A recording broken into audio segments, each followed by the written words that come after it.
பாலம் இல்லாததால் இறந்தவர் உடலை சுமந்து கொண்டு ஆற்றை கடக்க வேண்டிய அவலம் தொடர்ந்து வருகிறது.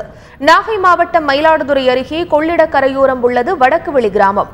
அங்கு இறந்தவர்களை அடக்கம் செய்ய ராஜன் வாய்க்காலை கடந்து சுடுகாட்டுக்கு செல்ல வேண்டிய நிலை உள்ளது. ஆற்றை கடக்க பாலம் இல்லாததால் 10 கிலோமீட்டர் தூரம் சுற்றி செல்ல வேண்டும். ஆனால் அப்பகுதி மக்கள் இறந்தவர் உடலை வாழை மரத்தில் கட்டிக்கொண்டு நீச்சலடித்து அக்கறைக்கு இழுத்துச் சென்று அடக்கம் செய்துவிட்டு வருகின்றனர். இந்த அவல நிலையை போக்க தமிழக அரசு உடனடி நடவடிக்கை எடுக்க வேண்டும் என்று கிராம மக்கள் கோரிக்கை விடுத்துள்ளனர். இங்க யாரோ ஒருத்தவங்க இறந்துட்டாலும் இந்த ஆத்தக்காந்து ராஜன் வாய்க்கால் இந்த 6 பேர் இந்த ஆத்த கடந்து தான் போகணும். இந்த ஆத்த கடந்து போகணும்னா தண்ணி தலைக்கு மேலே போகும். அப்போ அதை கொண்டு போகிறது ரொம்ப சிரமமாக இருக்குது.